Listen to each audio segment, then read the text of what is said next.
Hello my spiritual seekers. आइए आज कुछ ईश्वर के बारे में समझ लेते हैं।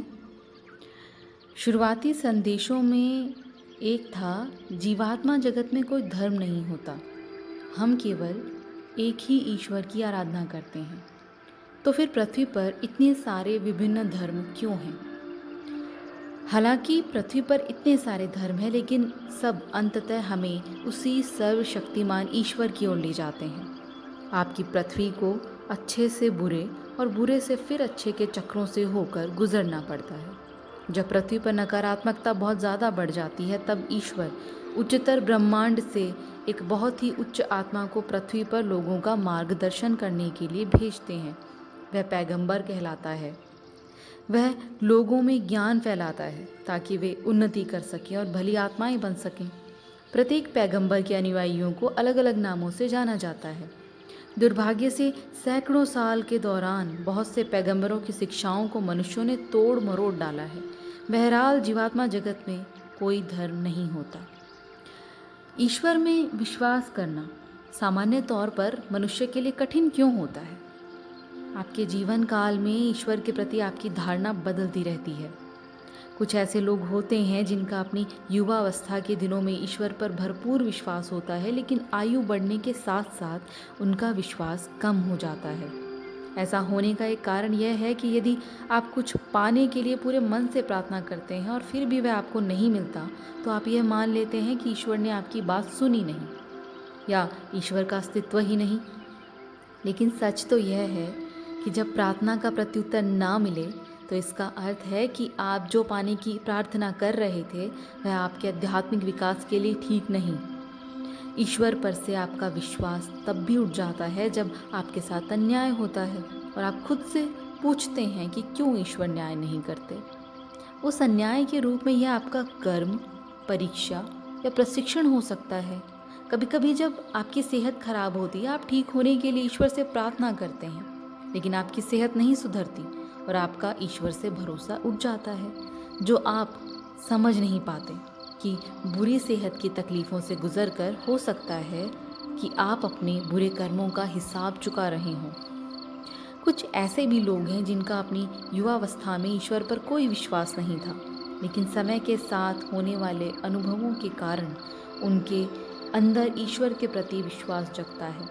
चाहे आपके अनुभव जो भी हों, यह ध्यान में रखिए कि ईश्वर को मानने या ना मानने का फैसला करना आपके जीवन का सबसे महत्वपूर्ण फैसला है।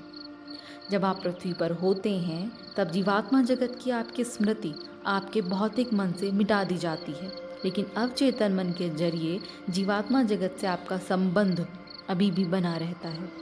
यह आपका अवचेतन मन ही है जो पृथ्वी पर आपका मार्गदर्शन करता है और ईश्वर के अस्तित्व में आपको भरोसा दिलाता है। आज की सबसे बड़ी समस्या है कि मनुष्य ईश्वर के अस्तित्व का प्रमाण पाने के लिए हमेशा वैज्ञानिक व्याख्या अथवा सबूत चाहता है। उन्हें लॉजिक चाहिए। अवचेतन मन अनंत है, लेकिन मनुष्य की बुद्धि की उपज होने के कारण विज्ञान सीमित है। मानवीय बुद्धि ईश्वर को समझने में सक्षम नहीं होती। ईश्वर को अपने आप को प्रमाणित करने की ज़रूरत भी तो नहीं। प्रमाणित तो हमें अपने आप को ईश्वर के सामने करना है। पृथ्वी पर हम इसी कारण से तो हैं। हम यहाँ ईश्वर की परीक्षा लेने के लिए नहीं आए हैं। परीक्षा तो हमारी इस बात पर हो रही है कि भौतिक मन की बजाय हम अवचेतन मन के निर्देशों को मानते हैं या नहीं। कुछ लोग बहुत अधिक तार्किक होते हैं और उन्हें हर बात के लिए तार्किक जवाब चाहिए। आस्था और सहज बोध उनके दैनिक जीवन में न के बराबर भूमिका निभाते हैं। ये ऐसे लोग हैं जो मुख्य रूप से अपने भौतिक मन द्वारा अथवा अपनी बुद्धि द्वारा संचालित होते हैं। इसके विपरीत ऐसे लोग भी हैं जिन्हें हर बात के लिए तार्किक उत्तर की आवश्यकता नहीं होती। वे तार्किकता और सांसारिक बुद्धि की सीमा से परे जीवात्मा की तरह सोचने की क्षमता रखते हैं। मनुष्य यदि ईश्वर का अनुभव कर सकता है तो वह केवल अपने अवचेतन मन के द्वारा। आप पृथ्वी पर ईश्वर को पूरी तरह कभी नहीं समझ पाएंगे, लेकिन अच्छाई का चयन करके आप ईश्वर को महसूस ज़रूर कर सकते हैं। बुद्धिमत्ता का एक बड़ा वरदान है, लेकिन केवल तभी जब इसका इस्तेमाल अवचेतन मन के वरदान अर्थात आस्था और विवेक के साथ किया जाए। यह सत्य है कि आप ईश्वर को नहीं देख सकते, यह सिद्ध नहीं करता कि उनका इस अस्तित्व ही नहीं है। बहुत सारी चीज़ें हैं जो आप नहीं देख सकते, तो क्या वो नहीं है? सत्य यदि दिखाई ना पड़े तो भी सत्य ही रहता है। पृथ्वी पर यह हमारी परीक्षा है कि हम अपने अंतर्मन की आवाज़ के आधार पर कुछ ऐसे तत्वों पर विश्वास करें जो हमें दिखाई नहीं पड़ते। आप जानते हैं, हमारी आँखों की, हमारी सुनने की एक लिमिट होती है। ये तो साइंस भी कहती है। तो क्या उस लिमिट के आगे कुछ नहीं है? है, बहुत कुछ है जो हम नहीं जान सकते। कभी कभी मनुष्य की ईश्वर में बड़े प्रमाण की आस्था होती है, लेकिन अगर कुछ बहुत ही बुरा घटित हो जाए, जैसे कि बच्चे अथवा पति या पत्नी को खो देना अथवा कोई बहुत ही भयानक अन्याय, तो व्यक्ति ईश्वर को दोष देने लगता है और उनका उस पर से भरोसा उठ जाता है।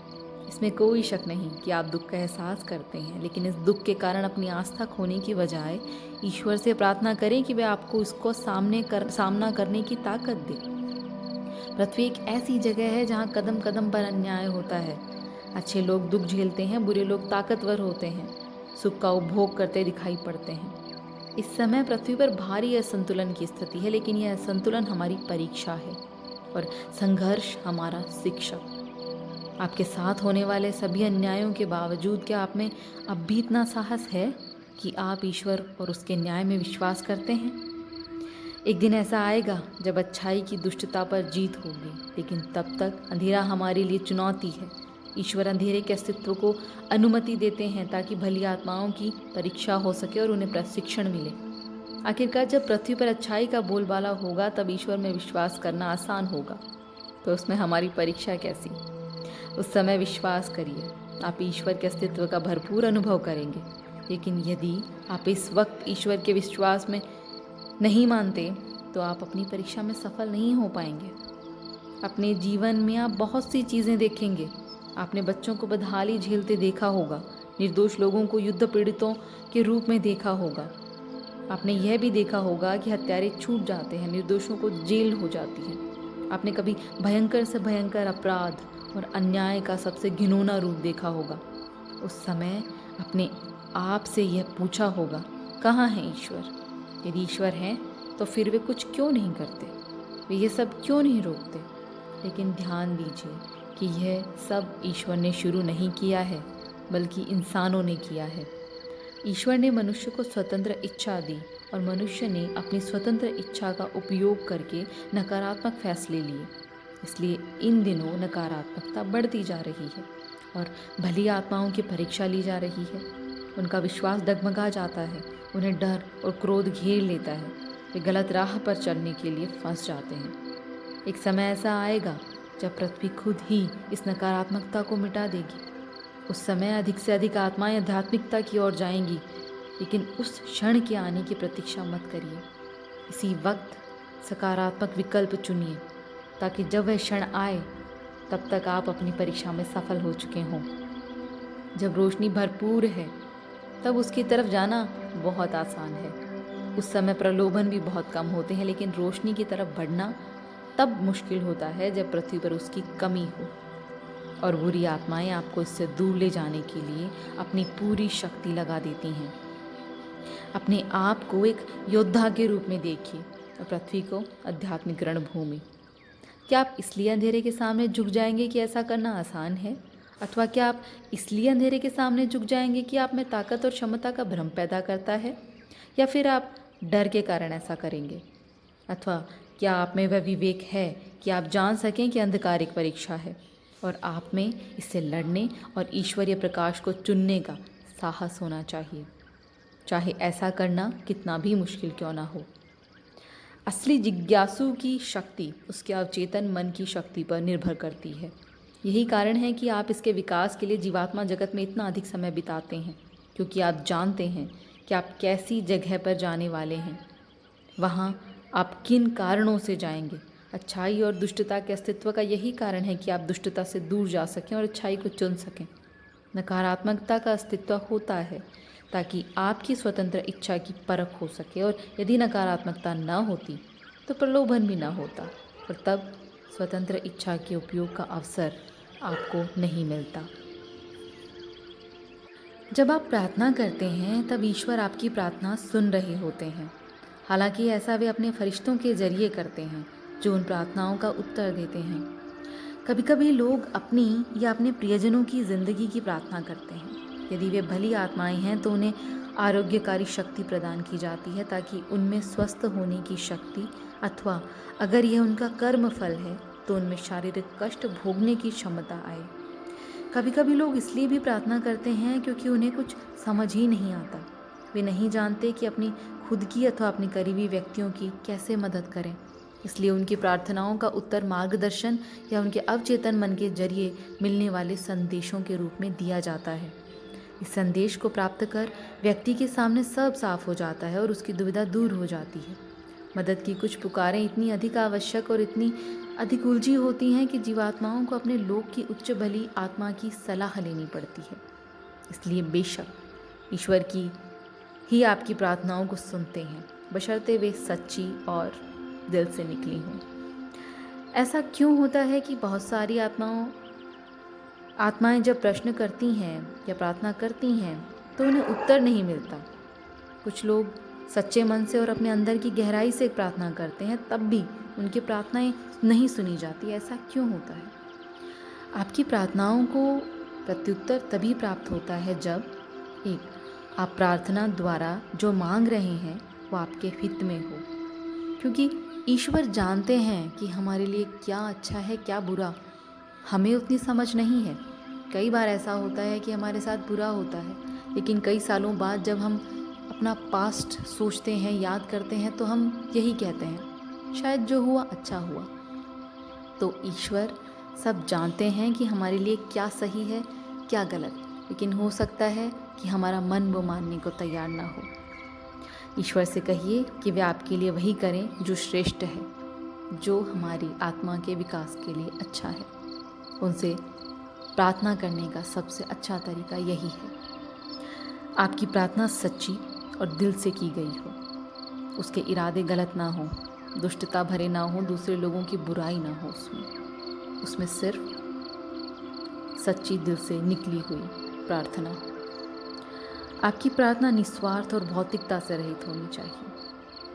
पृथ्वी पर आपके जीने के लिए भोजन, वस्त्र और आवास की आवश्यकता होती है, लेकिन विलासिता की चीज़ों की मांग करना गलत है। विलासिता संतुलन पैदा करती है, जिससे आपकी उन्नति बाधित होती है। ईश्वर से आप इतना मांग सकते हैं जो आपके आराम से जीने के लिए पर्याप्त हो। और यदि आप केवल भौतिक समृद्धि की प्रार्थना करने वाले व्यक्ति हैं तो आपकी प्रार्थना नहीं सुनी जाएगी। सबसे महत्वपूर्ण बात याद रखें, आपको दूसरों के आध्यात्मिक विकास के लिए प्रार्थना करनी चाहिए। इससे आपकी प्रार्थना निस्वार्थ होती है। आपकी प्रार्थना आपके कर्मों में हस्तक्षेप न करती हो। कई बार ऐसा होता है कि हमें जो कर्म हमने किए हैं वो चुकाने ज़रूरी होते हैं और हम प्रार्थना कर रहे होते हैं उसका बिल्कुल उल्टा, तो हमारी प्रार्थना कैसे सुनी जाएगी? प्रार्थना से आपके कर्म कभी नहीं मिटाए जा सकते, ये याद रखिए। यदि आप सही रास्ते पर चल रही हों तो ही ईश्वर आपकी प्रार्थना सुनेंगे। यदि आपको सचमुच ये विश्वास है कि ईश्वर के फरिश्ते आपकी प्रार्थनाओं को सुन रहे हैं तो आपको पूरे मन से प्रार्थना करने में कोई मुश्किल नहीं होगी। आपके फरिश्ते आपकी प्रार्थनाओं को सुन रहे हैं और ईश्वर के नियमों के अंतर्गत वे आपको जो आपके लिए सही है वे कर रहे हैं। मनुष्य प्रार्थना के मामले में इतना अनियमित क्यों होता है? मनुष्य प्रार्थना के मामले में मुख्य रूप से इसलिए अनियमित होता है क्योंकि जब उसके सामने सब अच्छा होता है वो ईश्वर को भूल जाता है, और जब दुख होता है तो वह याद करता है। ध्यान रखिए, ईश्वर को तब भी याद करिए जब आप सुख में हैं, जब आप खुश हैं, और उन्हें धन्यवाद दें अपनी खुशी के लिए, अपनी समृद्धि के लिए। प्रार्थना हमारी किस तरह मदद कर सकती है? आपको जीवात्मा जगत से सुरक्षा प्राप्त होती है, आपको सही राह दिखाई जाती है, आप बीमारी से मुक्त होने का अनुभव भी कई बार कर सकते हैं।